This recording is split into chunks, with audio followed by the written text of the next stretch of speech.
I was surprised to see, I can say in COVID, I saw examples for this happening. You would be surprised to see how people on GitHub from different countries share data, even if it's medical, they find a way to, without identifying, but they share data on things that in early stages that you wouldn't believe. So researchers in one country, we talked to the Broad Institute in Massachusetts, was able to study things about Korea and Italy that they didn't even think of, but it's because they said, okay, let's think completely open. Not just think about the data that we have and what we know. Let's think about the world right now. I'm Eran Jor, and this is Remake, a podcast about design, systems, and society.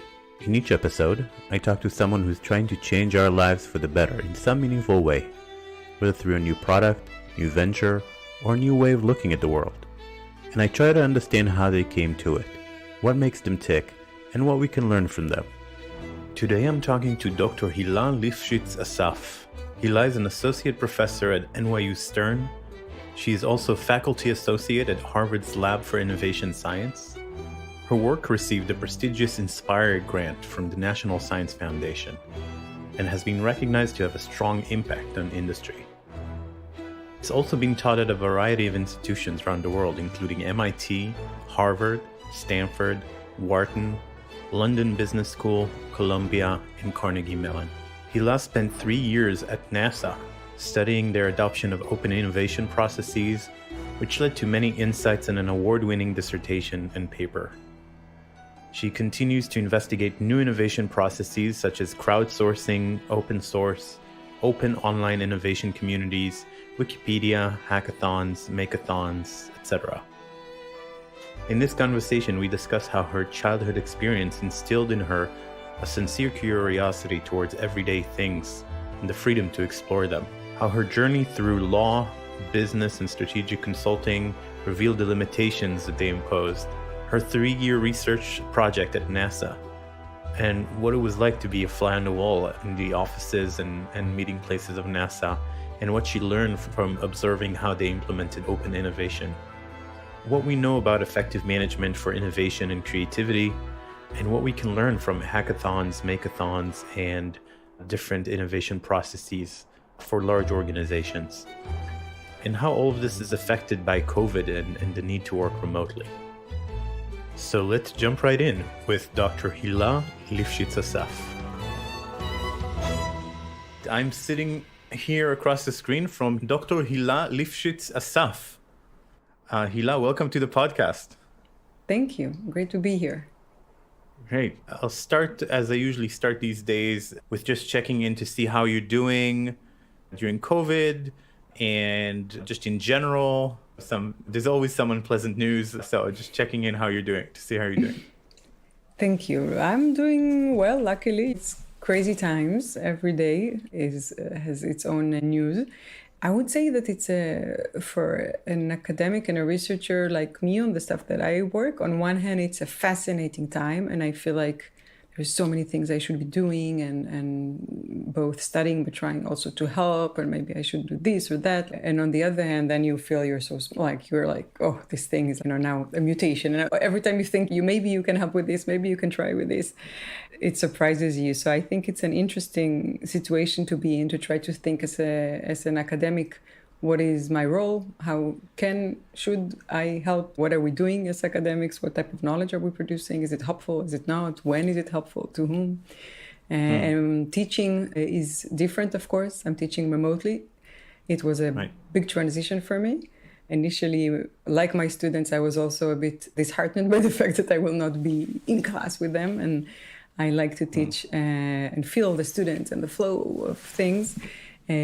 But now I enjoy the remote teaching. It's not the same, but I enjoy it now. And I feel I know my students really well. And we have developed connections. And I've done a lot of one-on-ones with them, even with Zoom, and not just like the whole class. So I find a way to still feel that it's meaningful teaching. So I would say for me, it's like on the research, on the teaching, it required a lot of transformation this period. I noticed that because you're studying management and the works of teams, you were trying to put out some more stuff on remote work and how to do it right. And is that kind of a way to feel like you're contributing at this time, or?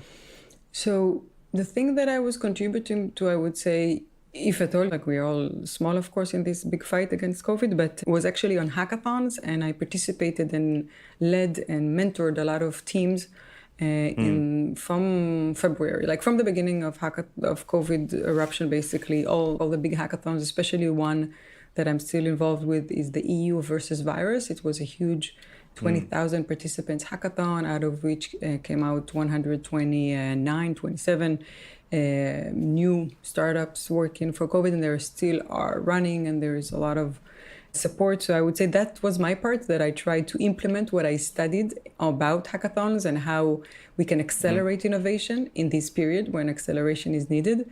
So that's the knowledge I was trying to contribute. The remote part was basically my experience with these teams. So it's not something that I officially yet studied. It's developed in these months where I was guiding and mentoring, and I could see the challenges. Also in my teaching, I teach, and the students have a project on a real company to devise a new strategy, and it's remote teamwork. So through my teaching, but mostly through the hackathon mentorship, I would say, experience, I've been trying to think, how can we help? Even hackathons and accelerated innovation is hard to begin with in the regular in-person reality, and then online it's much harder. So that's what I've been trying to help with. Does anything come to mind in terms of these COVID projects that is really inspiring to you, or do you think is actually would make an impact? Yeah, there is one that I am planning to also, and I have been studying deeper, and I'm planning to write about, because I found it really intriguing. And it was the ventilator shortage in the US and the ventilator development, basically all the different initiatives, both hackathons and crowdsourcing platforms, and big hospitals and organizations that are the traditional organizations, not like a new makerspace that, of course, it's natural for them to try to come up with a new 3D printed ventilator. But like big hospitals, one of the hospitals we talked to and interviewed in our study was Mass General Hospital. It's like one of the leading hospitals in Boston and in the US.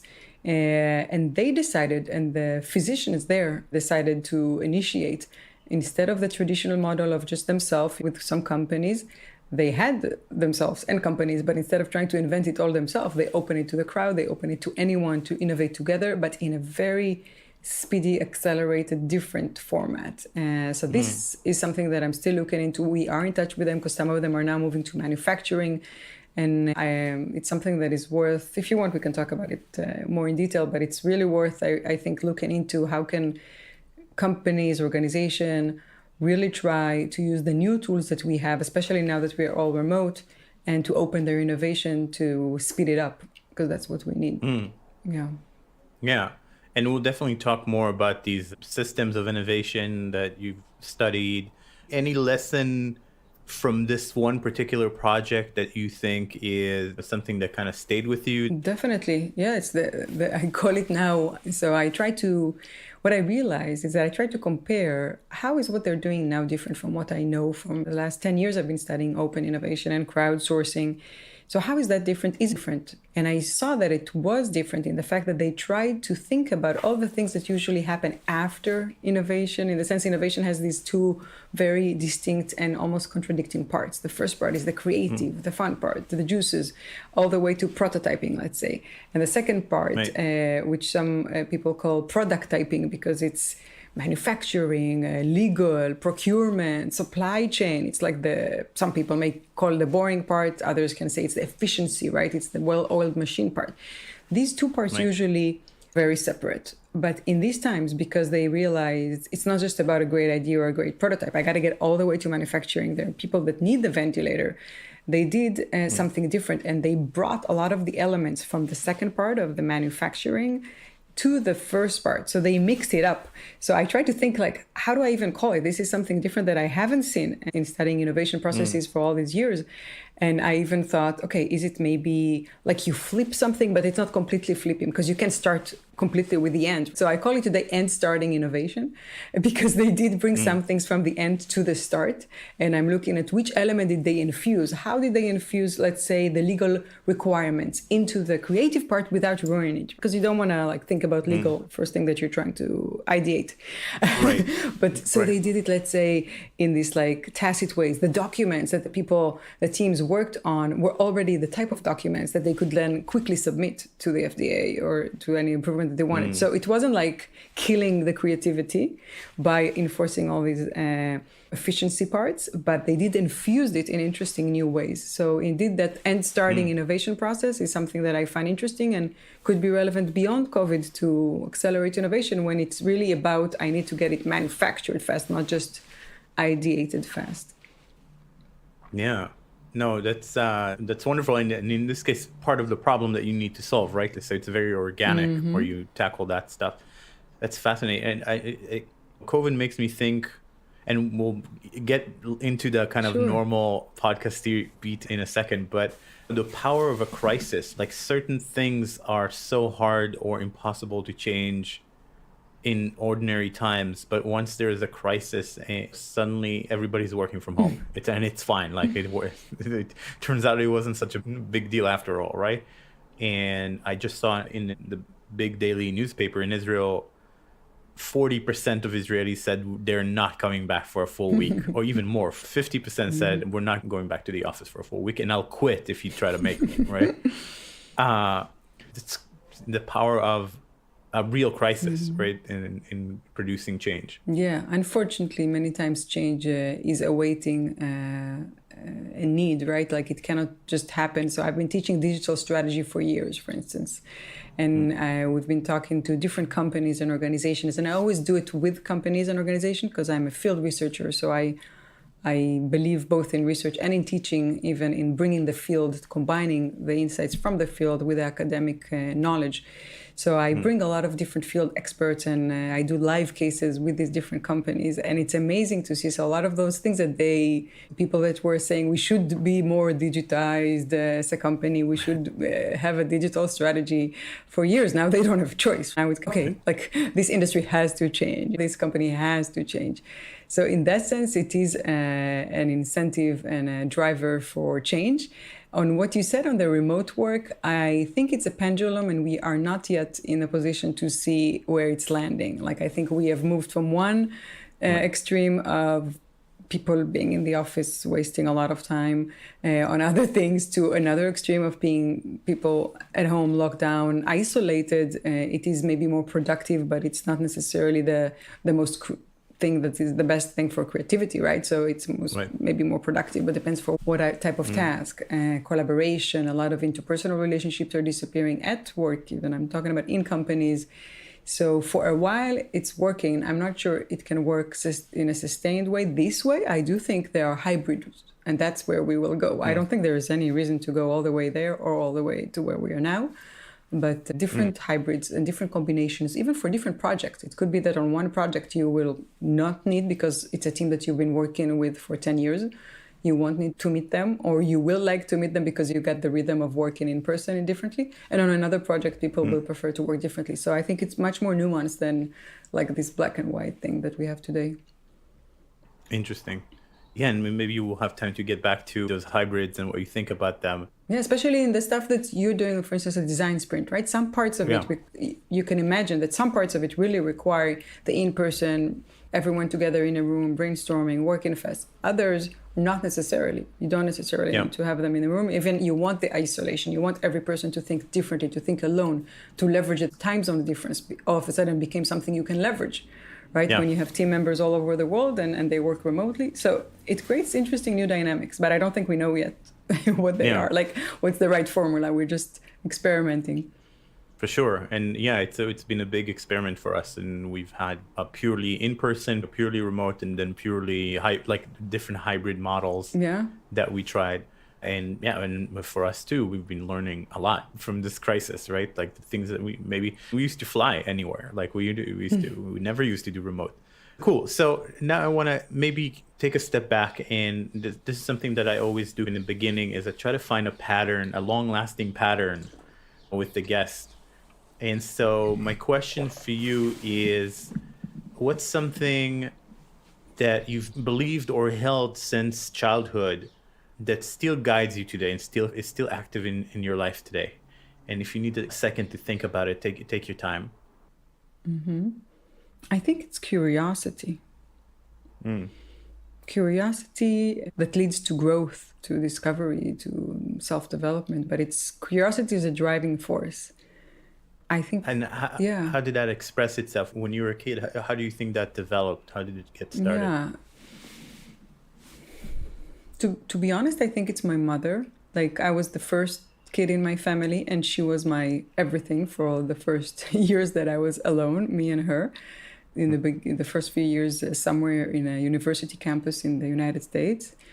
But even later in life, she always introduced me to all these different things, and never for a second I realized that they could be really contradicting or different or juxtaposing, or things that people don't get exposed in the same time, or people think about them differently. So to me, they all seem fascinating. For instance, classic music, and then in the same time, like the coolest, I don't know, hip hop or whichever song there is today, that the most funny pop and nonsense like, but with classic music, like not making a distinction that this is like very important and serious and this is pop. Art and business. My mother is a very sophisticated negotiator, business person.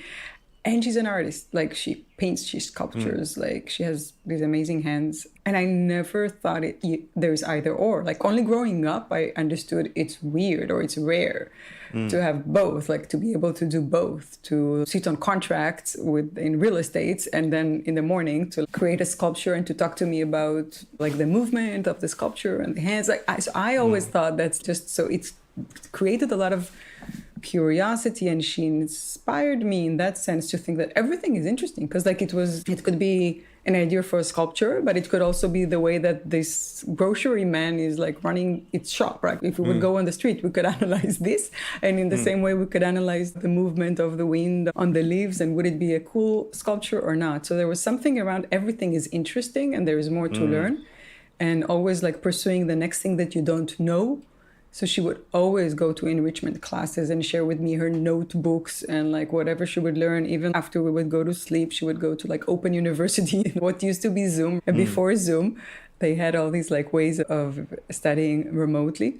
So I think it's that drive that she's always curious. And even today, like recently, a few years ago, we went for a trip together, and I was amazed to see that even when we go and explore a new city, she is still that curious person that she wants to know, like, how do they call it in that language, and what's exactly do they eat in this culture, and so I think that just curiosity drive is something that I got from her. For my father, it was more around international trips. He was like going to China when it was still closed, and we always had like big globe and a big map, and he would talk to me about all the capitals in days where memorizing all the capitals of the world was important. So I think from him, I got the traveling bug, I would say, and like curiosity about the world. But for my mom, more the like intellectual curiosity. And then later on, I think it made sense to me that like studying, asking questions, learning what I don't know and always looking for what I don't know, it makes sense. I never tried to stay in one thing for too long until I got to academia almost, like until 10 years ago. And I'm already in my 40s. So it took me like many years. I would jump from one thing to another. Every year I would feel, okay, I got this. What's next? Like I was always curious about the next thing. And I didn't feel it's wrong or it's weird, because I just thought that's what you do. That's how like you learn. That's how you grow in life. You just keep on exploring and you move from one thing to the other. Yeah. So there's this, from what I'm hearing, kind of reading between the lines, is everything is interesting if you look closely and you try to understand what's behind it and what's the dynamic and try to dive deeper in. So how did that express itself? So before you got into academia, it sounds like you had a pretty interesting journey. What was that about? Yeah. So I did law school and management. And I really enjoyed a lot of the way law school training helps you think in this really like interesting way. And you think about the big questions. So I went to antitrust authority back then in Israel, which was a relatively creative legal profession. But even then I realized it's not creative enough, because in law, you always have to justify whatever you think by the past. So you always have to say this and that said this, and because of that precedent, we can say that. And I felt, I'm bound by the past. It's almost like I can't move forward when I write, it's like most of it has to be like what other people wrote. I want to say what I think a little bit or try to understand it more. And because I learned both that and the management, and I could see that in management, people are asking same questions, let's say about the merger. A lot of mergers and acquisitions of company back then, also still today, is one of the biggest questions for strategy. And like the consultants that would advise those companies to do it or not, just said what they think, like they analyzed the market like the same way that we had to do, but they didn't have to like justify themselves with like a gazillion years of law. And I said, okay, I want to try that. That seems more interesting. So I moved to strategy consulting, using a lot of those analytical tools that I learned and the broad, I would say, management training, because it's very broad in undergrad. You get a taste of everything. And then I enjoyed strategy consulting for a while.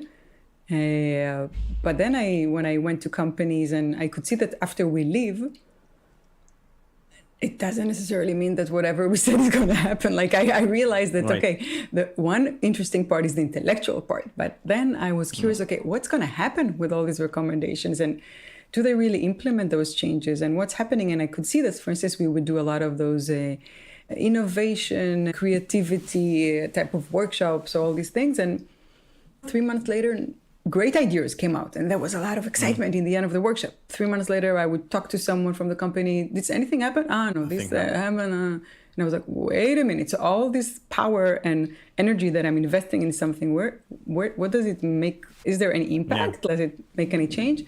So then I said, I want to go into these companies, and there are strategy positions inside companies. So that's what I did for a while in the mobile industry first, and then in the banking industry later. And then I could really see that a lot of these intellectual stuff are not really the ones that making the change in the end of the day. It's way more complex and nuanced. It's a lot about people and the way they're working and the way politics, the way they're thinking, the team dynamics, like power dynamics. It's way more complex than where I started. So I started with this like very macro analysis, the market, the dynamics, M&As, mergers and acquisitions. And then I was like, wait a minute, it's a lot about people. For instance, we had this one in one of the companies, I won't mention the name, like the vice president would just not help each other to a disgusting degree.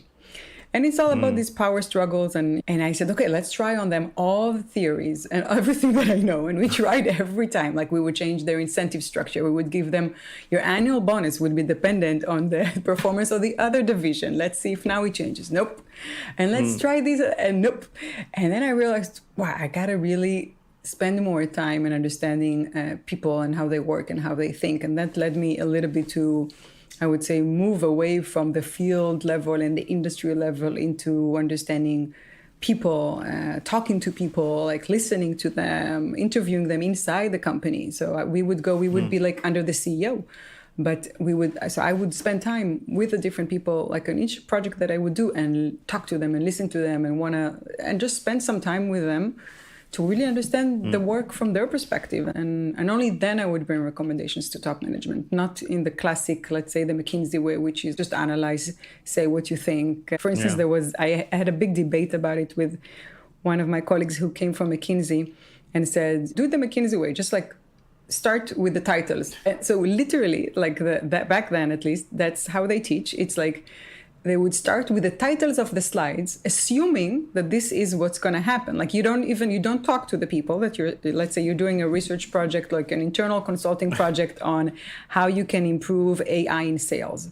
So before you talk to the salespeople, say what, like they would suggest to you to say what you think and write all the titles of your potential slides that you would recommend to top management, and then go check if you're right. I was like, are you kidding me?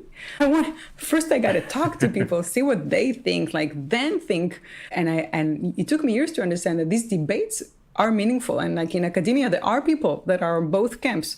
Some people just start with their model and their theory. And others, which I am on that camp, do field research, which is go to the field, see what's happening, listen, interact, try to understand, try to think what is, and then go to your theories and think what is new here, what is not. So it's a different mode. So that got me, I would say, to be more curious and to really understand people, their work processes, how they think. And at the end of those few years, there was a pivotal moment when the CEO of The bank that I was in the strategy consulting unit said, everyone is talking about innovation, but do we really have an innovation strategy? Like, can we have? We're just putting it on our logos and in our branding, but like, how do we manage for innovation? That's almost like a conundrum, or like a puzzle by itself. Or can you even? It's this serendipitous, like a koan. Yeah, exactly. Like it's a contradictory thing. Exactly, and a similar. Like, how do you do it? And that got me intrigued. And I've been intrigued in I would say, on that puzzle ever since. It's been like many years, but I really think that's like the puzzle that I said, okay. And luckily, the head of that unit was managing with these like open principles before there were even a thing. And he said, anyone wants to work on this project, like the CEO just said. I was like, yeah, I want to work it. And then I started like looking online and reading all the big innovation theories and innovation. Back then it was Clay Christensen, disruption and disruptive innovation, and like trying to understand, is it something that a company or an organization can really plan for, can really prepare itself for? How do you really make sure you remain innovative? Because most organizations start very innovative if they are leading, let's say, in their industry, but it goes away after a while. So how do you maintain it? Can you even how do you plan for magic to happen? That's very hard. That's basically, I would say, what got me. And that is the only puzzle that I feel satisfied my curiosity, because it's almost an unanswered one. So I've been in the same thing. And that's what I said, that for years, I couldn't find anything that would satisfy my curiosity, and I would change every few years. That's, I would say, the big puzzle that I've been studying and researching and lecturing and consulting and everything, like ever since, because it's just, there is so much to it, I feel. There's so much to study and so much to understand and so much depth into it. Yeah. In a way, it's like the big question, right? Both in business, but almost in bigger than that. Like, how do you maintain what you have and also renew yourself and change yourself? I think people are feeling it today, because like many people get bored with themselves almost by being isolated and locked down, and the need for creativity, but it's not going to dawn on you because you're like at home. Like, it's not that someone is going to take you, come, let's do this creative task together. Like, you have to think, wait a minute, whichever age or stage of life you are, like, how can I change the way I think? How can I solve my problems in a new and a creative way? And how can I sustain it, or how can I do it? And it's not easy. Not from a cognitive perspective, not from an emotional perspective, not from a behavioral perspective. You have to change the way you do things. We're creatures of habit. It's fascinating. And then that's for one individual. And then you take a lot of individuals together and you put them in a team, and then you make an organization, and different people have to talk to each other and still do these things creatively. And I think it's interesting, especially with all the technologies you have today. So my specialty around creativity and innovation over the years has been around the digital transformation, if we want to call it, and all the new technologies that we have in the 21st century. How are they changing the way we can be more creative and innovative? So, because a lot has been written, and we have a lot of theories on creativity and innovation, but less so around using new technologies to make it happen. So that's what I've been mostly focusing on and finding really interesting. Cool. You had this famous study at NASA, and so NASA is a classically innovative place, or at least considered to be very innovative and at least cutting edge in one industry. And so I'd love to hear more about that. And then maybe before we go into the details of the experiment, what was it like to work with a company like NASA? We've all seen movies, but what was it like to actually step in there and paint a picture of the place? Yeah, it was a dream come true to begin with. It was truly a childhood dream of mine as a kid, to be an astronaut, to understand space. So I was talking about that curiosity. In high school, I studied astrophysics and physics. But at some point in life, I realized it's not realistic. When I went to undergrad and all of this, I said, okay, like all these people that do this, in the end, they end up building a lot of, military technology or things that are it's not that if I'll study it, I'll become an astronaut. So that dream, I would say, was silenced in my 20s. And then in my 30s, when I came to academia and I wanted to study innovation, then I told myself, okay, if I had the choice of choosing any organization in the world to choose how they're innovating and doing anything new, because I knew I wanted to do field research and work with organization. Who would I choose? And I had a list of top 3, and they were one of the top 3. And then in a weird social gathering, there was this guy with a cool camera speaking about that curiosity and everything. And we started talking about the camera and how it takes pictures. And I was like, can you show me this? Can you show me that? Long story short, he started telling me about this MBA project that he's doing with NASA. And I was like, you're seriously doing something with NASA? Like, who's the professor? How can I get in touch? And that's how, and then I basically nagged that professor, who later became one of my advisors, until I was able to get in. My PhD was at Harvard Business School, so that's not just because of my curiosity that I was able to get in. It is something very important that when you're coming from such an institution, they respect it and they assume that even though they don't understand what a PhD in management is, because they think it's weird to do a PhD in management, they assume, okay, if you're coming from Harvard Business School, it's got to mean that you have some knowledge, and they give you the credit of doing something valuable. So they open the doors, I would say, more easily than if I would just be myself. They would not just, I'm a student that I want to study. It doesn't work like that. On a podcast. No? That doesn't work this way. But they are very open to a degree, because they literally hosted me there for 2 years. Like, I came to Johnson Space Center, to NASA Space Life Science Directorate, and people let me into their labs and let me shadow them and join their meetings. So it's not something that is commonly done. And so on one hand, it's that dream come true. On the other hand, I can tell you that after 3 months, I got cold feet. And I said, okay, this is fascinating. Now I've experienced it. I've done it. I can't understand a word they're saying. I don't know, like, I understand English, but this is rocket science. This is different. Like, it's going to take me years, because all my consulting and M&A and all of this, I've done consumer product, I've done banking, I've done mobile industry.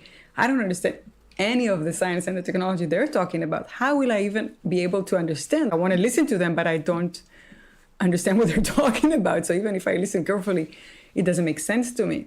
So it was a big decision of whether to continue that project or not, because that meant I have to invest a lot in really becoming close to them and really being able to understand whether the specific new ways of doing innovation that we were studying, open innovation, are going to be impactful or not, or how they're making a change. So I remember both the, wow, my dream is coming true moments in the beginning, but then also after a while, okay, let's see if maybe Procter & Gamble or, General Mills, or any company that I can understand their meetings is also interested in me doing research with.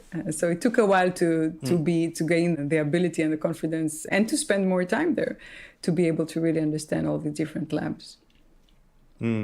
Sometimes you need one friend who can translate like a new language for you. It doesn't work like that. No, because I had 11 different labs. Each of them is like a completely different world that I was studying. And they don't understand what is understandable or not. Like, for them, that's their language. Like, they can't see through it almost. So there was no one. So I did join their summer interns program, where they give you all these kind of, a lot of them are trying to explain to the interns. So that was helpful. But to be able to understand the day-to-day meeting, I had to spend almost a year just to really understand what's going on, to read their articles, to completely go local in that sense. Like, I would wake up in the morning getting the same email that everyone there got, like the NASA news in the morning, and I would go to sleep looking and reading the stuff that they read.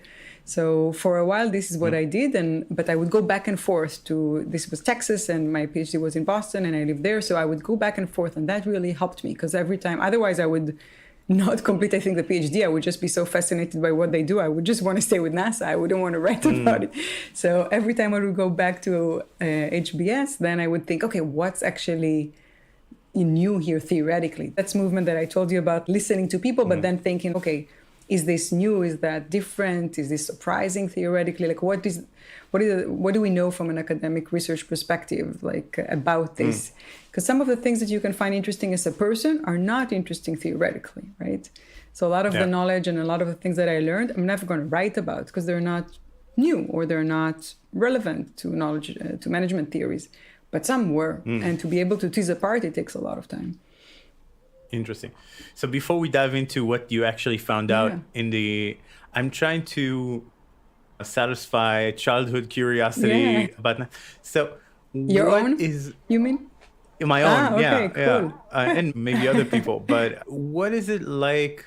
Okay, so what is the culture like? Is it, because I could imagine it being, the things that I would compare it to is either academia or like a company like Google or some with a heavy engineering culture. Is it different? Is there, what is the culture like? What are, like, give me some color on like any memorable experiences where you were like, Yeah. oh, only NASA would something like this happen.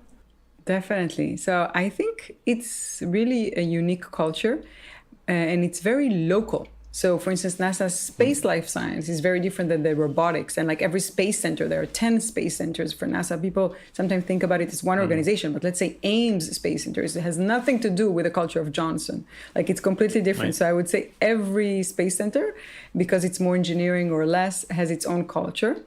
But to paint a picture, it is very technology, geeky, fun-like in that sense. It's not like academic, as at least the part that I've been in. There are space centers that maybe are more academically oriented. But at Johnson Space Center, I took a picture, for instance, of one lunch when someone bought like a helicopter that they were building, like to the lunch table. And I thought that doesn't happen like everywhere. Nice. I still have that picture. And I was just like glazing over and trying to see. That's what they were talking over lunch. Look away, I'm like, it's their gizmo, like I'm building it here. Like how would it probably... Another memorable, moments are all the posters and the stuff that they would have like outside the elevators, outside the labs. And you could really feel that innovation is heroic. They would have a lot of I'm an innovator days, innovation contests, T-shirts, like photos of them encouraging teenagers and high schools and like inspiring others. So a lot of the innovation is a big part of the culture that you feel in that sense through the artifacts, through the photos, through the posters. So that's something that is definitely felt. But of course, it's a big organization. People are working with their computers in their rooms. Like, it's not that people are all the time outside and like building helicopters. But you do get to have these like amazing experiences. I got to drive a lunar rover. Whoa. Yeah. All this fun stuff that will never get into an academic paper because it's meaningless for management theory, but it's so cool for me. Like I felt, that's amazing. And it just happened. I went outside and it's not that it was so planned. I got to see Robonaut 2 before it was launched. I got to talk to the last shuttle gathering for family and friends from the astronauts that returned from the last shuttle. So they had these gatherings that like they share basically after they returned the week after immediately to family and friends. Like, how did it feel? How was the experience? So I got there. So you do feel that you are a part of something special. And it's also, these are special people. They come from all over. They dedicate their life to really study hard and be experts in whatever they do. And try to do something that is better, that is different for humanity, to explore space. It's not something mundane or something clear. It's not necessarily the most lucrative thing that they could have done, many of them. When you get to know them, and it's interesting. And of course, not everything is exciting. And as I'm telling you, you asked me to pick those memorable moments, right? So it's not that every day there is that exciting, but overall, I have a lot of these good memories, but a lot of meetings that I'm like really squinting my eyes and trying to say, what are they saying? Exactly. You need to read a lot of articles and spend a lot of hours to understand their discipline and their world. So it's not, just fun.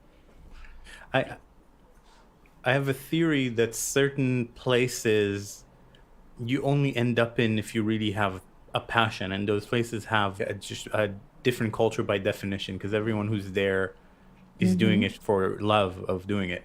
And one thing that comes to mind is like my religious studies program, like master's program. Nobody studies religious studies for the money or for like because they need it for their profession. You have to be a weird, curious person who wants to understand how people move around and think about the world and what's in other people's minds and how did all of this happen.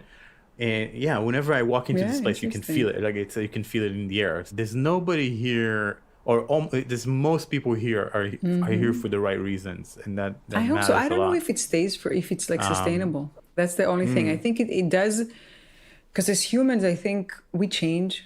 And whatever was exciting for us, let's say in our 20s or in our 30s or at a certain moment in life, after 2, 3, 4, 5 years, often changes its meaning. So not for all of us, but at least many of us, and especially people who are drawn by intellectual curiosity, I think it is very hard to sustain the same place or to be as passionate about the same thing for a long time. So it could stay in the culture, though. People can come and go, but it could stay in the culture. Yeah, that makes sense. I never stayed 5 years in any anywhere, place, so exactly. I wouldn't know. Yes. But cool. Yeah. So I think you had this 3-year study of NASA as they experimented with this open innovation idea. So I'd love to hear, what was the experience like? What did you study exactly and what you learned from it? Definitely. So the experiment was very brave in that sense. Still, many companies do not do that, though I think they should, especially today. Now with remote, it's becoming easier. They basically took their strategy plan for that year and the most strategic project that they know that they're stuck on, that if they will be able to solve, that would be a big leap, that will make something different. Things that require R&D. And said, for 1 year, we'll try to solve them in the best way we know, internally, externally with collaborators, contractors, but we'll also post them for anyone to solve through open innovation, crowdsourcing, online platforms and communities. Why not? They heard about this idea. They said, why not? Let's try. These are hard problems. If you think about it, why not? There are many reasons why not. Why aren't everyone, why isn't everyone doing it? Why aren't all organizations doing it? Because you can think why. Many organizations are scared of opening the things that they're working on. They ask legal, how can we do it? There are many reasons why not. But to be honest, after doing so many workshops around open innovation with so many companies and managers, I can tell you that a lot of those reasons are more psychological than business or R&D wise. It's more, this is how we are used to doing the thing, and it's a fear of change. So because they are led by a science culture, they thought about it as experimentation. We should experiment with our process. We should innovate the way we innovate. And that's what I think many managers also should embrace, that experimental way of thinking about their management processes and innovation processes in particular. This was an experiment designed for a year, but it didn't require a year, because after 3 months, already results started coming in from people online. And some of the results were really surprising for the NASA folks, for the experts. Especially one of them that became known as the home run of that experiment, which is around predicting solar flares, solar storms. And this is something that the Hila physics and at NASA and beyond NASA knew that it is a hard problem for a decade. It's hard to predict in 24 hours if a solar storm is going to happen or not. It has major implications for radiation, for people, for craft, for everything that is in space, and also for aviation and other things that are in space, for satellites, etc. And a semi-retired radio engineer from rural New Hampshire was able to build a model in those 3 months that really had amazing performance. So the NASA heliophysics expert and radiation expert tested it. It's not just, I have an idea. He had an idea, but he developed a whole model with an algorithm, and they tested it on the machines, and they saw that it really produces great results. So that completely changed how things went. So from that moment, it created a lot of heat in the organization, because so far it was just an experiment. And that's something that they're used to. But all of a sudden now it also sometimes works, right? So some people were really excited about it and said, okay, wow, this thing works. We should do more of this, and how and why. And others were like, wait a minute. What do you mean that every time now that we have a challenge, we'll just put it outside for anyone to solve? So why are we here? What's the point? Remember, these are people that came especially and dedicated all their years in life. So when I asked them about open innovation, and I was there to study new ways of organizing for innovation and how they impact their knowledge work, all of they started talking to me about themselves and how they were trained, and how this is an anathema to the way they were trained. And this goes against the way they were mentored and the scientific methods. And it's like cheating. Every time you have a problem, to post it for someone else to solve. What's the point? I'm a scientist, I'm an engineer, this is what I'm here for. So it became a deeper issue. So what I thought originally and what many management theories thought and scholars wrote about was how do you design your process, but we didn't realize until they studied that it was something very deep that has to do with their professional identity of who they are as innovators, as problem solvers. So in this study, I basically was able to see that it's not enough to talk about changing your process. You have to really transform how you think about yourself if you want to adopt open innovation and dismantle your knowledge boundaries. So what I saw, and this is why it was important for me to stay there for a long time, because if usually the studies end up after the experiment, and then I would say, oh, great success, innovation happened. But I stayed for 2 more years and kept on tracking what happened, and I could see the difference that some scientists and engineers decided to adopt it, but that required this deeper transformation of themselves, of their work processes, of how they think about it, while others rejected it. Even if they said they were doing it for management's sake, and they were maybe doing it, they didn't really use it. So that's what the study shows, these fragmentation, these divergent reactions, that you can have people in the same lab even. It's not about how they're trained. It's not about other things that many people think. Sometimes maybe if you're a scientist or an engineer, some people in the same lab could be really against it or really for it. And it had to do with deeper reasons around their professional identity and how they were trained and how they're able to shift it. I call it professional identity refocusing work, because those that decided to dismantle their boundaries, their knowledge boundaries, and really change the way they work, had to zoom out of the way they think about themselves and really refocus it on from the how they do the work to the why, to ask themselves, okay, and they started talking like, this is about, science is about finding truth. I want to get to Mars. Who cares who solves it? Like, we shouldn't be thinking about ourselves as the problem solvers. Forget about how we're doing it. Like, we have a bigger why. Let's focus on that. And maybe we can get there if we change the how. So this ability to detach yourself from how you're doing things is very hard. But this transformation is fascinating. So that's the new part that I told you, that you go into the field and you try to understand what's new theoretically and what's not. So I would say rejection, unfortunately, of new things is old theoretically. We know that people hate change. So those people that rejected it for different reasons, unfortunately, was known. But the fact that you can have both rejection but also adoption, and that it has to do with those deeper reasons, was not known in the literature until this study. And that led to many different organizations listening to these outcomes and the results of this study, and then talking to their people and the managers. There was this disconnect between the managers that said, do this open innovation, embrace crowdsourcing, it's cool, it's fast, it's cheap. And the scientists and the engineers who are like, just are not connected to it. Like, they don't want to do things because it's fast or cheap. Like, it has to speak to them.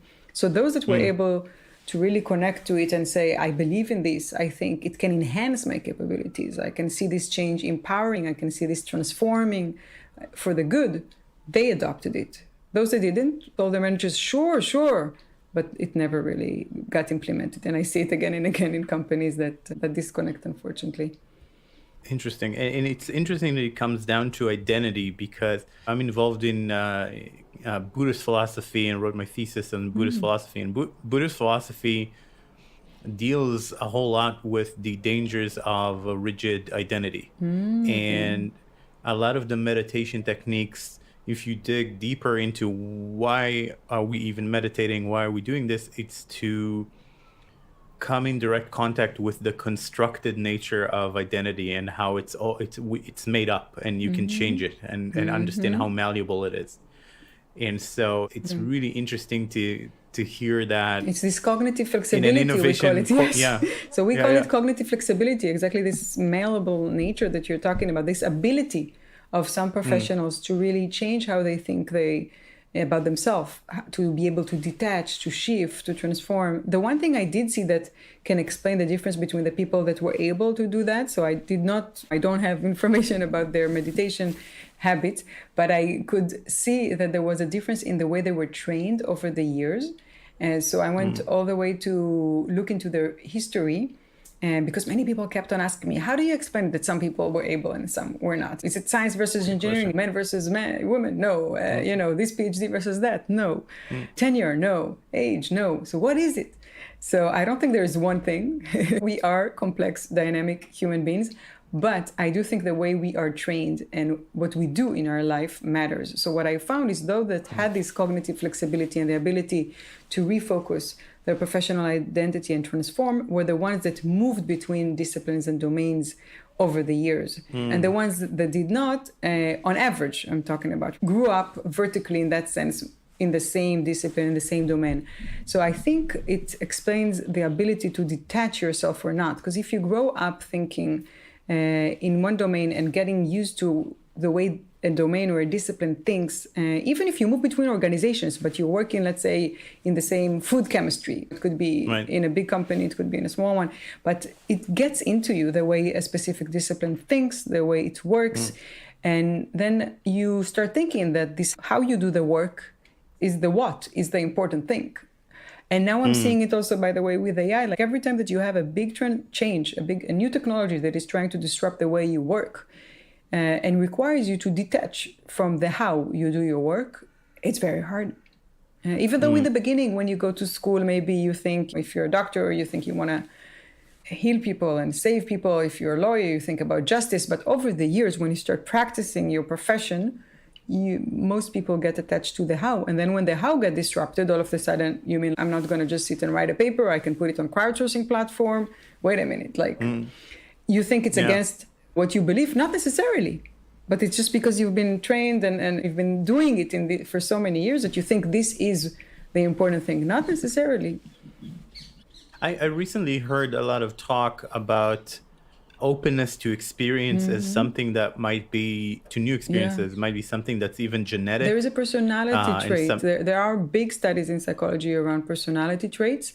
Some people really believe those studies. There are even people that believe that you can use a lot of computational techniques to try to understand them and that they predict. So that's why I said I think what I found, for instance, is one out of the factors. Of course, there are personality traits that come into it. I personally believe that personality traits explain, maybe if you think about it like a painting, right? It explains like the big brush. It doesn't explain the small brushes and the nuances of the painting. So it can explain the big brush, like some cultures are like this, some people are like that. But I think what you do with your life really explains the beautiful painting, let's say in your specific painting. In that sense, I think I have a friend that just wrote about it recently. I was surprised. I was him in my PhD, and he's a very introvert, shy person, and he got this teaching award. And he told me and in this interview that he wrote his students, I'm an introvert, but it doesn't mean that I have to, how did he say it? Surrender to my character or something like because when you teach, you have to be like outgoing and to engage. And I love that, that he felt like, okay, I know this is who I am and this is how I was grown, but I can also try different things. I can, push myself out of my comfort zone. So I think it does explain a big part, but we shouldn't stop there with personality or genetics or things like our life experiences, what we make of it, and what we do really changes how we behave and who we are. Not for everyone, but I think for the type of people that I study that are usually highly educated, they have this drive to grow. I think there is more to it than just how they were born or the way their personality trait, like to believe that it doesn't change. So I try and that's also something we have control over. So if we just think that we are married to those personality traits that maybe in the age of 20, in some like job evaluation, psychometric they gave us, and we saw that this is who we are, if we just keep ourselves to it, I think it's very constraining. It could be a self-fulfilling prophecy that we don't really want. Exactly, right? That's the other possibility that to consider is like this growth mindset versus a fixed mindset. This is also something that a lot of people write about. Yeah, I believe in it. I truly do. I teach it. I educate with it. I really believe in that growth mindset. Yeah, and I think it's not that I believe that it's possible for everyone and that we constantly grow, but I think it's a productive mindset to have. Maybe we won't get there, but at least it's better than saying this is who I am or this is how things should be. So we should try at least.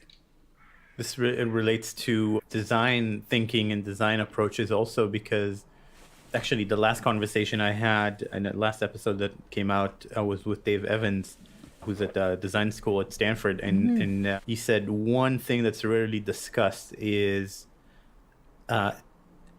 every designer believes through sheer faith that if they continue to engage with the problem and try different things, they'll eventually solve it.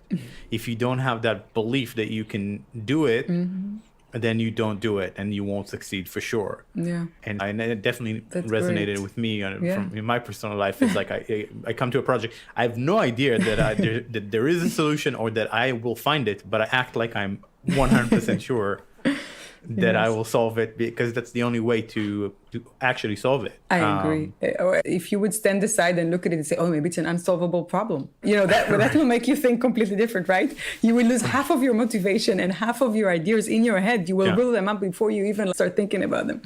So that's why I think some of these mindsets are helpful, even if we don't execute upon them or completely. But we may. And this maybe could be a lot, especially if it's something that we want to change in a specific profession. So for scientists or engineers who want to work differently, who not necessarily think they want to be the one solving all their problems, they want to orchestrate solutions from all over, from labs, from collaborators, from people online. And you can see it now with COVID. There are major problems that we need to think differently about the way we have been doing science and engineering and R&D. Like, it cannot be that we just leave all these important problems for experts with those traditional methods and ways of organizing that are the same for hundreds of years. So we are seeing change. It's not as fast as I was hoping in the beginning of this crisis, but we are seeing change in the way companies and organizations are moving. It could be more. Definitely. With the tools that we have today and the technologies that we have today, they are not stopping us. What is stopping us is culture, power, politics, identity, many other things, but not technology.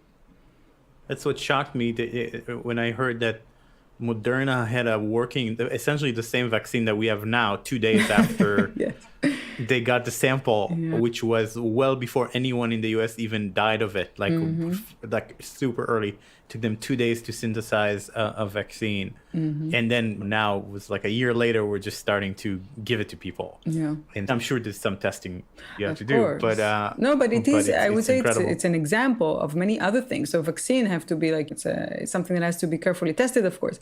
But there are many other inventions that happened in this period that we've never heard of. How many new chemical materials that people saw that you can put on a handle or in an elevator and it will completely, for instance, prevent any growth of any microorganism, any virus. There have been materials like this year, but they have not been commercialized yet or nothing. Like, you haven't seen anything. I haven't seen, like in airplanes. I've never heard of it. You can imagine in airplanes how amazing it would be if we would have a completely different ventilation system, for instance, or in big buildings.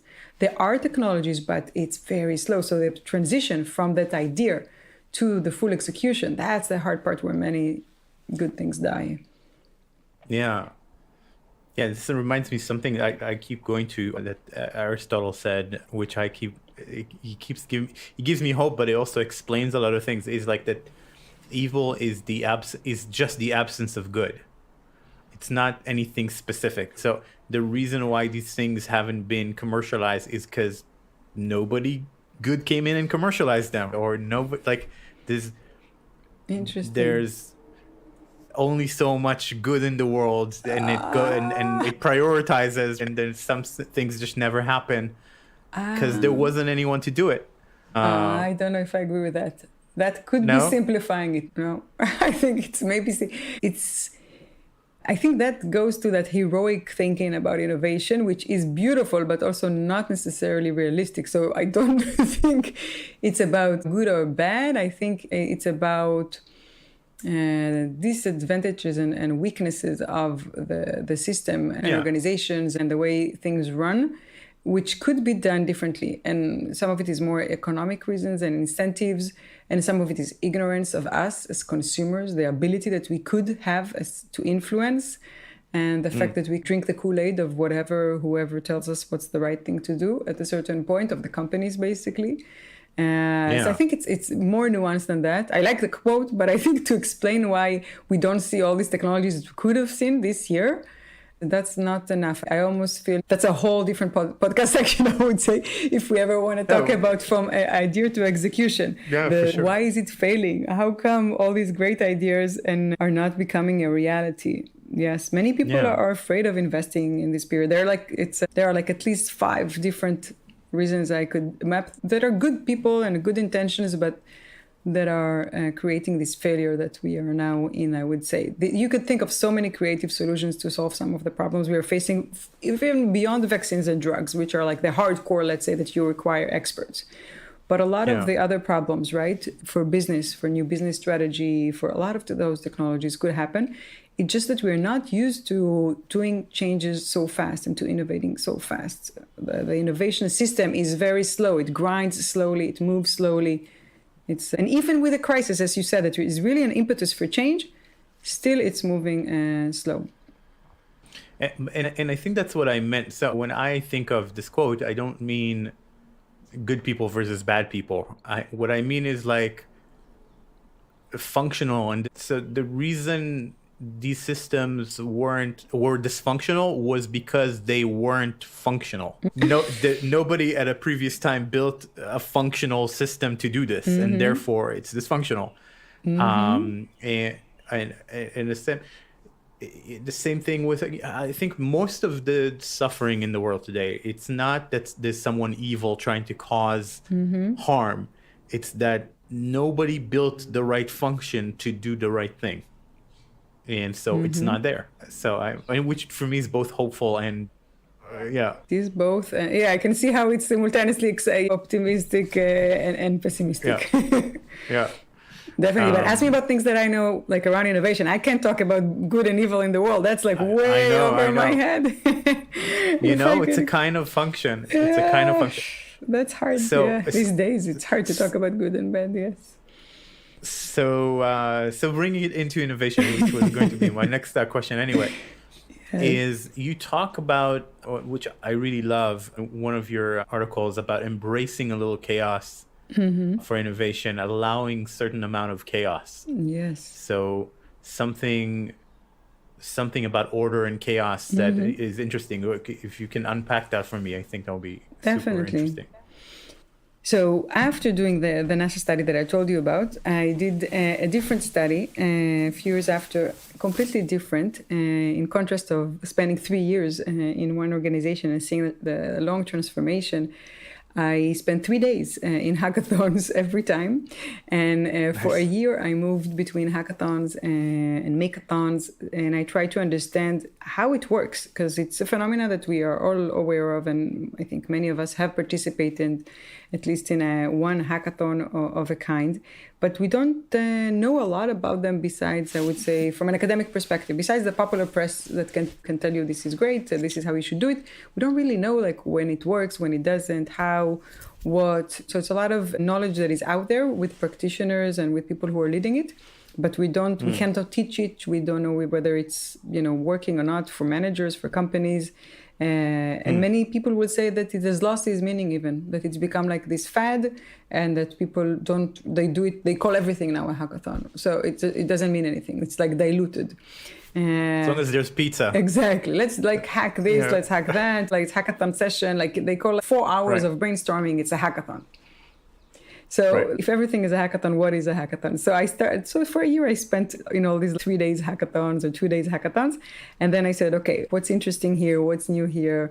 What should I study? And then one of the things that I felt were interesting was this compacting, accelerating process that happens to some of the new product development processes that I could see. And I focus specifically around assistive technology. So medical device, assistive technology that can help people with different disabilities, diseases, that I found amazing that in 3 days, like new products were built from nothing, like from people that just met a specific person, a user, a potential user that has a problem. And in 3 days, there was a prototype almost, ready to be used, or in some cases, if it could be used in a day or two, if you just polish it a little bit. So I said, wait a minute, this is fascinating. And then I decided to study it in a rigorous fashion. So I compared similar hackathons, similar projects, 13 of them, and I had a research associate in each of those teams, kind of taking minute by minute and really photos, videos, really trying to understand and unpack the process. And in the end of the day, we wanted to understand how can we explain this magic, like that those teams are able to do it in these 3 days, and how can more teams do it if it's possible. The technology seems to be enabling us to do things faster today. We have better, faster 3D printers. We have Raspberry Pi, Arduino, like all these new fun tools that were not there. But our processes and the way we think and the way we work are not necessarily there. That's one of the things that I've seen. So you could see that even if you have these technologies, it's not enough. So I studied this for a while. And when I compared and analyzed the differences between those teams that were able to produce a working prototype in the end of 3 days versus those that did not, I saw this thing around order and chaos that you brought up. So the teams that did and followed the best practices that are more organized and had more order are actually the one that failed. So what we found out that and for me as a business school teacher, it's something very profound to understand that the thing that we are teaching could also be wrong in a deep way, in the sense that it doesn't work under these conditions. So we usually teach the teams need to coordinate well, to understand each other, to build a clear plan for what they should do, especially when it's under time pressure, right? So the natural tendency of human beings is when you have time pressure or stress is to try to stick to order, to try to to clarity, to know what you're doing. It's very hard when you're under stress to try to think creatively, to all of a sudden think outside of the box. Like our natural tendency is under stress to, it's called cognitive closure. And there's been a lot of research about that. So I was trying to understand how come those teams are not put into this trap of this cognitive closure, of this failure. It's called creativity under the gun. And it fails, when you put creativity under the gun. But not always, right? We have all these amazing stories that you actually put things under time pressure and you do get these creative solutions. So I tried to tease out what was different in those projects, in those teams. And one of the things that I saw is that they were not expecting any order, any best practice, any clear process to follow. So they were embracing the chaos on a very deep level. So to give you an example of one of these aha moments that I had, there was a person in one of the teams that I was a part of. I was doing participant observation. I was kind of part of the team, but not really doing everything, mostly studying them.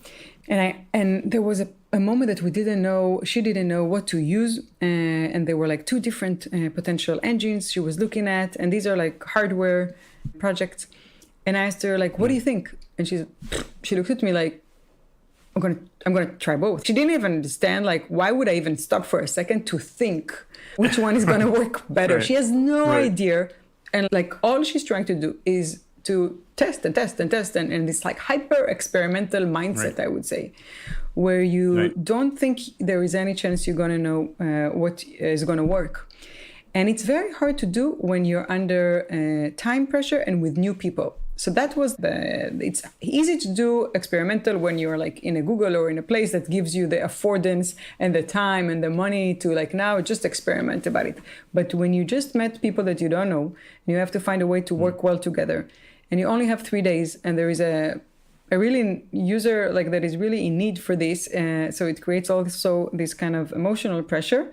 It's very hard to then not to try to plan, not to try to put some order to the process.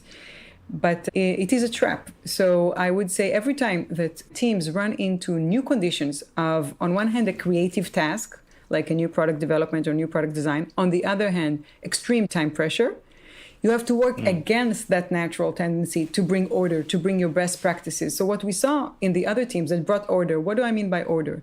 These were engineers and computer scientists and designers and others from the best companies. And they basically brought a lot of the agile, the scrum, a lot of the methods that we use, and they just compacted them and condensed them and tried to do them faster. So for instance, in one of those teams, someone said, okay, let's just do, instead of the once a day meeting, we'll do it once every 2 hours. They try to bring order and to do the same thing that they're used to doing in a week, now in 3 days, or in a month, in 3 days. It makes a lot of sense when you think about it, but it just doesn't work. These processes are not built for this extreme time pressure. What we saw is they almost spent too much time on the process, on coordinating well, on understanding each other, on discussing. And then it ate that experimentation time, but it's not just time, it made them attached to that solution that they already convinced themselves that was good. So they spend, let's say, and it's not a lot of hours. If you think about it, it makes a lot of sense. You just met a few people, like you got to talk to them and decide what you're going to do before you're going to start working about it. But the question is like how deep you talk about it, to which level you agree. So what we found that was working, and we call it this more chaotic way, we call it minimal and adaptive coordination. So it's very minimal. They only agreed about the rough direction. It's almost that you're going to build a puzzle, and one team was really trying to get a sense of that picture. They even had measurements. Those that wanted order, they had measurement of what type of material they would use. In the article, we really specifies was around materials, measures, kind of the functions, like really like we teach. You're going to build a new product, start sketching, right? Get us a plan and then divide the labor. That's what they did, the regular teams that were organized. But those teams that were more chaotic, they just said more or less the direction. It's like a puzzle of a dog, like not what type of dog. Like it's very like high level, okay? And they ran for it and they split even sometimes, and they worked not in good communication and not in good coordination, but they constantly experimented. And that was the minimal part. The adaptive part is that they started adapting to each other. So they had this swift communication and like swift check-ins, quickly looking into each other. Okay, and many times they would find mistakes because they didn't coordinate well, right? So they were not a well-oiled machine. Many of these team members, after we talked to them and they said, if you would ask me how we communicated, like I would give us like a -4. Like they didn't even, sometimes half a day went by, they didn't even know each other's names. Like they were so much into the doing and into the testing and experiment that they were not even like looking at each other, not even sure who's in the team, who's not. They're just like running for it before they even know where they're running to. But this chaos really helped them, because after a while they experimented fast and they failed fast, as we know, and then they started adjusting with each other. So the best teams were there that not only did minimal, because some of these minimal coordination team indeed were able to build a product, but it was very basically because they split many of these teams. They didn't really work as a team. They only did minimal. They brought some ideas. But the minimal and adaptive, they started minimal, but slowly they coordinated. So it's almost the opposite from what we teach in that sense. Instead of start with a team, talk to each other, know what you're doing, and then split, it's almost the opposite. Get a quick sense, don't spend more than an hour, run, start, split, run, don't coordinate for a while. Get all the ideas and the directions out of the system, try them out quickly, and then start coordinating and gradually build it. But don't coordinate in the regular way of now we're going to discuss and convince each other, because you're not. You just met these people, you think differently from them. You're not going to be able to convince. So find a way to work together and adjust and get to an agreed upon solution that really works, and test as much as you can. So I would say that minimal and adaptive coordination is a bit of the opposite of what we teach, but under extreme conditions of ambiguity and new time pressure, that's important to embrace. Really interesting. In the world of design and design thinking, there's a principle bias towards action, which sounds very similar, where you don't perfect the plan, you don't plan, you don't perfect, you learn through the doing. Definitely. And it's hard to do it when it's people you just met. I think that's the hard part, and a lot of companies are now doing what we call in the literature teaming. There's a book of Amy Edmondson that I recommend. It's about teaming. So if you know your team members, you don't need this because you're well coordinated. So everything that I'm saying is about specific conditions, of extreme conditions that we are facing now. Many times you go into a new team, you don't know each other, it's a new challenge, you don't know the challenge, you've never worked together, and it's an extreme time pressure. If you have the time, all the time in the world to get to know each other, of course it's much more fun to get to know each other. If these are people you worked for years, you don't need to do this minimal and adaptive coordination. You can have a bias for doing each other, that's fun. But if you're getting to this new situation, that's where you need to embrace the chaos and not try to bring the order. But even though that's the first thing I think that many people and good engineers and good designers, and we've seen that, wanted to do, because that's the tools that they have in their toolkits. That's what they know. It's about throwing the tools. It's like leaving them behind when you go into these new conditions. Leave them at the door.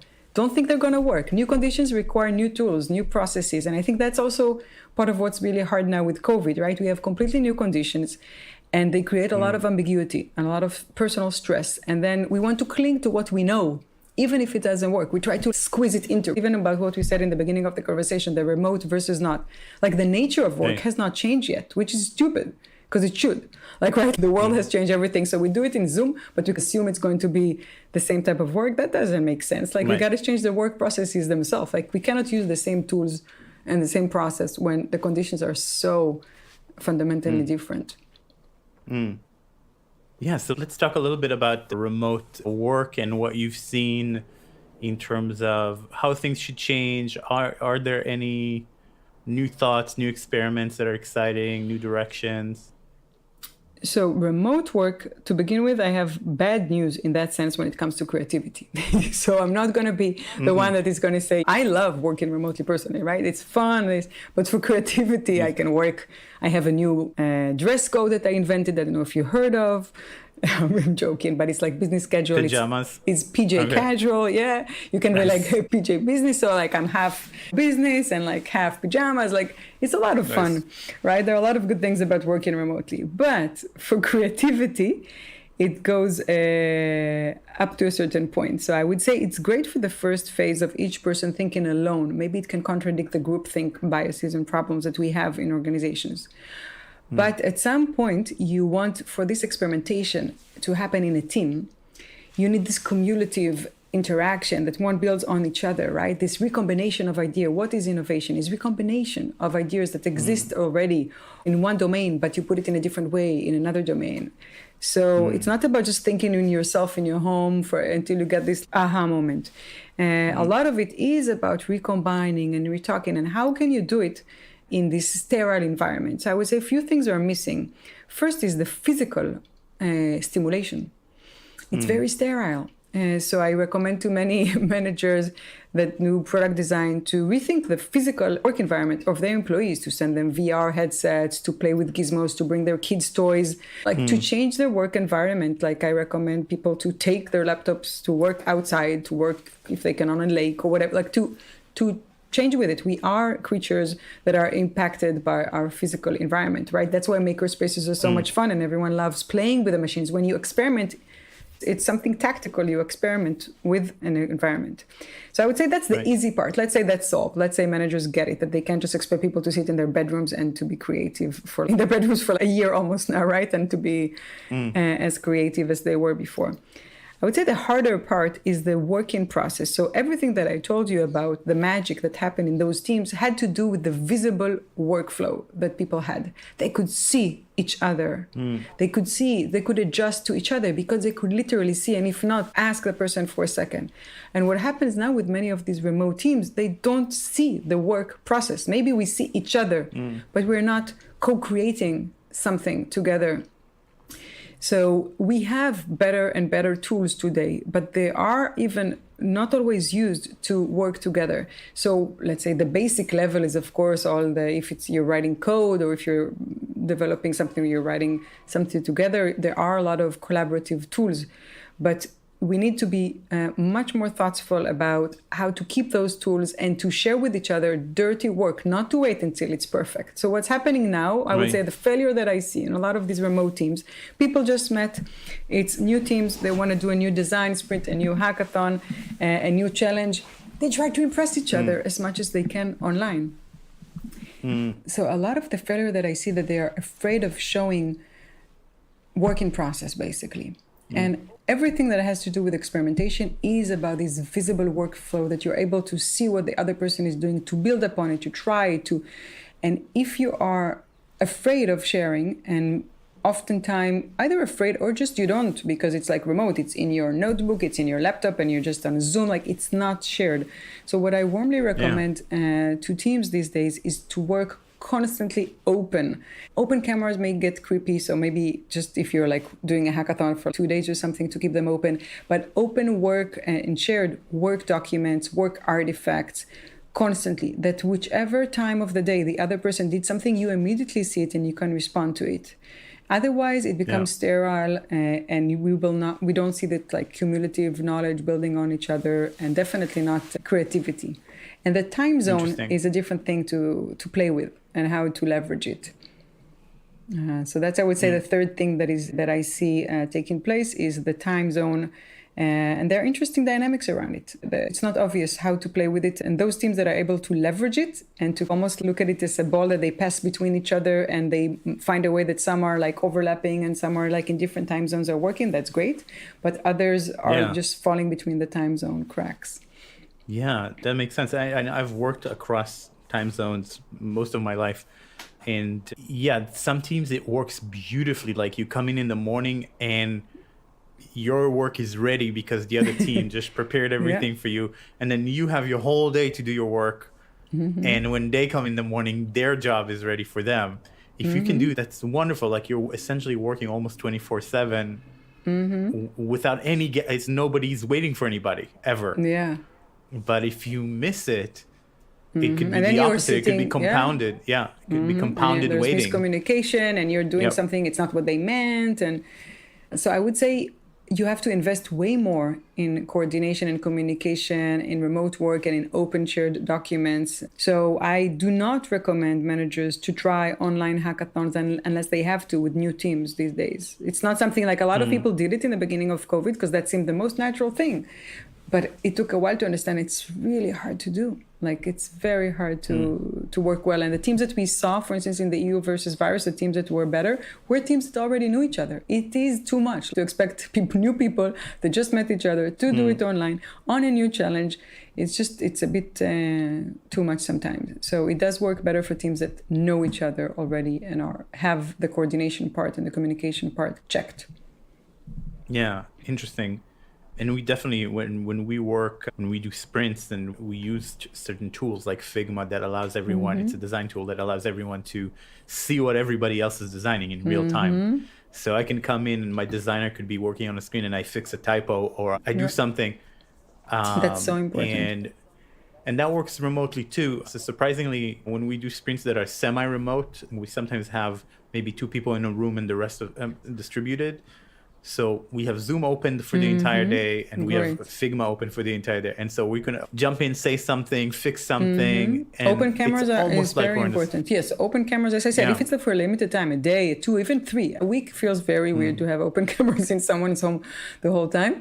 But a day or 2 or even like a whole weekend, like a hackathon, I think it is it feels weird. And for some people, it may feel too intrusive. But if you want to feel that you're constantly, because some of these things come up to you when you're like, okay, 1 second. Like it's not when you're just talking for 2 hours. It's in between and when you're going. And then also things start flowing. There is a different flow and we still haven't figured it out. So this is based on, as I said, my observation. I haven't done a rigorous study of it yet. I think we will see a lot of studies on remote teamwork soon and remote work in general. And it's going to be mixed results, dependent on many variables that we haven't cracked it yet. But this is what I can recommend based on the online hackathons that I've been participating in. Interesting. I have 2 remaining questions for you. Sure. One is about the role of the manager and how you see it changing both with the digital transformation, with remote, and also just to create better innovation. How is the traditional role of a manager changing? Do we even need managers? What's your perception on that? That's a great question. So I have this piece at the MIT Sloan Review that talks about the balance between autonomy and control. And by the way, all the hackathon studies were done with Sarah Leibovich and Lior Zalmanson, and also this piece that I'm talking about now is written in collaboration with the 2 of them. And Lior specifically is someone that brought that metaphor around theater versus cinema. So we were trying to think about how do managers manage innovation in a way that really brings more autonomy to the people? Because in many companies today, employees, designers, engineers, they want more autonomy. And we know autonomy is great for creativity. But managers, on the other hand, are getting more and more pressure on control, on performance, on results. They can't just sit back and say, okay, let's assume you guys be creative. I'll wait. Another month, I'll wait. So how do they make sure it's going to the right direction without putting that pressure, without killing that autonomy of their employees? So we started thinking about all the different managerial styles and what we've seen in managers of hackathons. Here, I'm talking about a study that I conducted The first one that I told it for a year, I moved between different hackathons and makeathons, and I talked to the hackathon organizers and tried to see how they work and how is it similar or different from what I know from regular organizational and traditional managers of innovation. And I saw that they do work differently, because in hackathons, no way they're going to tell people what to do. Like that goes against the ethos of the hackathon. So a manager can come and tell the employees, but you're coming for 3 days volunteering, giving your time. Right. No hackathon organizer is going to tell you what to do. So the hackathon organizers take it as a given. The autonomy is, of course, it's all about autonomy. It's all about creativity. I want to let people do what they want. But still, also the hackathon organizers want to have something productive in the end, to show investors, to show the judges, to show the people the sponsors, for the people themselves, for the participants. They want this to be successful for themselves. So how do they do it? So we interviewed them a lot, watched them. And the secret sauce that we talk about and the metaphor that we use is thinking about a theater director versus a cinema director. So the metaphor is that a cinema director has the ability to control and to micromanage, in that sense, every minute and how things are going to happen. Versus a theater director knows that once the play starts, it starts. Like they have no control over it. So they really diligently set the stage for the creative art to happen. So that's the metaphor we use in that paper. And we talk about the strategies that the hackathon organizers, basically how they manage innovation by setting the stage diligently and correctly. I can give you a few examples of how they do it, and then they go back and they're not on the stage. They let the people, they let the participants, they let the teams do their thing, but there are those nuanced things that they did before and they do throughout that you don't notice almost, but they are there. So they lay the infrastructure, they set the stage for success, for creativity to happen, versus the traditional managers. They put some conditions, but they assume that they will be there to help when things break. So they should be there. Right. That's how they think about their role, like to manage it. And they interfere sometimes and they ruin it. So for instance, and one thing is feedback. So how do you give feedback on ideas? It's very scary to share your idea with the manager, right? And when it's new ideas and we are all doing all these pitches and stuff. So one of the ideas that we saw that hackathon organizers are doing, unlike traditional managers that come into the room and share your ideas, they don't want quick feedback to themselves. What they do, they bring structured questions and guidelines for peer feedback. So they basically create a constructive peer-to-peer environment where peers give feedback to each other, and they listen to it, they're aware of it. But it's not this intimidating manager that we got to show them the best thing we have, but it's building a peer-to-peer feedback and learning environment in a constructive way. So they bring all the principles to begin with. They say when and how often these feedback sessions should happen and the pitches, instead of we'll do whatever we think is right, and at some point we'll have to show it to the manager, and maybe we'll try to push that point because it's not ready yet, and then you have a lot of interesting dynamics that we know. So that's just one, for instance, strategy that we saw that was really diligently setting the stage for creativity to flourish without giving away the autonomy of the people. Cool. Yeah, the set the stage and step back idea is really, really cool. And then I think in the same article, you talk about knowledge gaps and how to address those. So what is that about? That's a really interesting thing we also noticed that they were doing. So everyone loves to learn, and we talked about curiosity. And when you're managing innovation, people want to learn new things. You get smart people that have that drive, but sometimes they're reinventing the wheel when they feel like they're learning. It has been done and has been tested in another part of your company or in another industry, and it failed. And you don't want them to spend a lot of this time on learning a knowledge that could fail, but you don't also want to curtail that curiosity and that exploration. So how do you do it? First of all, a lot of these hackathon organizers created this culture of identifying knowledge gap. Instead of assuming that their people should go and pursue and learn everything they don't know, saying, okay, it's great if there's a knowledge gap, we don't know how to do it, identify it. And they built a whole network of experts before the hackathon that they could just tap on. With one phone call, they got to, in one of the hackathons that I was in one phone call, they got to the number 2 autonomous driving, like in Google designer, that could tell them everything about the way that the sound works and identifies technically, instead of trying to learn this whole thing and just quickly ask that person that question that they had. The person gave the answer quickly. Is it reasonable to follow this? And that's it. And there were other hackathons that people spend like half a day online studying like this whole new technology and how they should do it. And it's nice, but it's like a waste of time many times. And you don't have that time. And as a manager, you want to make sure they're on the right track. So they basically built that expert network. So it's something that I recommend for managers to build that expert network, but to also create the culture that it's awesome that you're using it. It's not a sign of failure that you don't know something. It's a sign of learning that you're like fast, you're efficient, you have all this network, you have all this connection. Ask the experts in the field, and you'll be surprised how people that work in different companies are happy to help. It's amazing to see how these experts on a weekend, especially when it's for projects that are around things that have a sense of meaning. Let's put it this way. It's not around building a new advertising campaign. Then an expert won't pick up the phone and help you. But when it's around something that is important for society, for individual, or that has a sense of meaning, people are stepping up and willing to help. But that's something that the manager needs to think about in advance, again, to set the stage before. Because otherwise, the people themselves will try to explore it themselves. Right, to try to solve it themselves. Yeah. That's great. And that also resonates with something that Dave Evans said about when he was young, he wanted to be a marine biologist.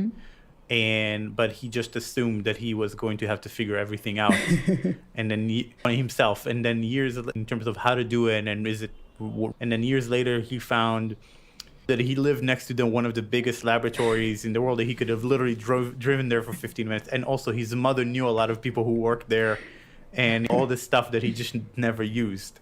So that's part of what started his thinking. Yeah. But so it's really cool. So I have one final big question for you. And it's a new question I'm experimenting with these days. Alain de Botton, in his TED Talk, defined the difference between a lecture and a sermon. And he said a lecture is a talk that's trying to give you some information, and a sermon is trying to change your life. And so I'm going to give you a little stage for a short sermon to give to a manager at a business who's really thinking, or someone who works with innovation and really is trying to create the right conditions. What is this one lesson that has the potential to change your life if you really take it seriously and understand it? Only one. Let me think. So what's the core? I have one. It's a quote of one of the managers. So I'll start with as I said, I'm a field researcher, so I give great respect to the people that I study and the people that I watch and the people that I learn from. And one of them is they were going through this transformation of thinking about the traditional way of innovating versus open, accelerated innovation. They said, this is such a transformation. It's from, let me make sure I quote it correctly. It's from the lab being my world to all of a sudden the whole world being my lab. So in that sense, people are used to their organization, their lab being their world. Kind of, even if they say they know the whole world, but as you said, that even Evans, right? There is a whole world, and that was even literally close. But with companies and managers, there's a whole world that can innovate with you. Don't bound yourself with the organizational, the professional boundaries that you're used to. So try to break those boundaries and think, how can you redefine your job and orchestrate innovation when you have the whole world for you? So when you're a manager in an organization, there's no need for you today, with the tools and the technologies and the platforms that we have, to limit yourself with the resources, with the experts, with the knowledge that you have in your organization or in your profession. There are online platforms that are with people and experts seeking to solve new challenges. There are new ways to do R&D, there are new ways to do innovation, and they are available. It is that mindset shift that requires you to move from seeing your world as your organization, your company, your division, your directorate, versus seeing the whole world as something that you can actually orchestrate with the people that you have. And I can tell you that I'm seeing it shifting now because of remote work. So that is something that the boundaries are starting to blur.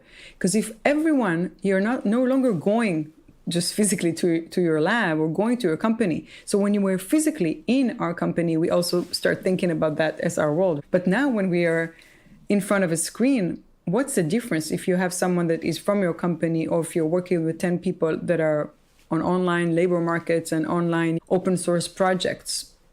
Is that different? It's not. Maybe it is, but not to the same degree, because you are working, all of you, remotely together in a team.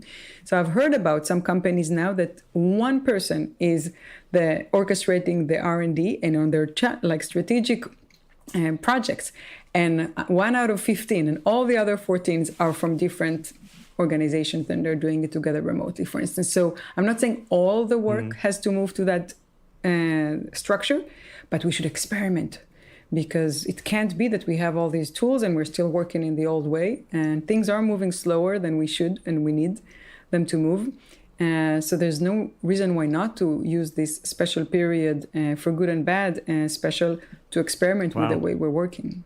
I was surprised to see, I can say in COVID, I saw examples for this happening. You would be surprised to see how people on GitHub from different countries share data, even if it's medical, they find a way to, without identifying, but they share data on things that in early stages that you wouldn't believe. So researchers in one country, we talked to the Broad Institute in Massachusetts, was able to study things about Korea and Italy that they didn't even think of, but it's because they said, okay, let's think completely open. Not just think about the data that we have and what we know. Let's think about the world right now. Yeah, that makes a lot of sense. From more than one perspective. It makes me think of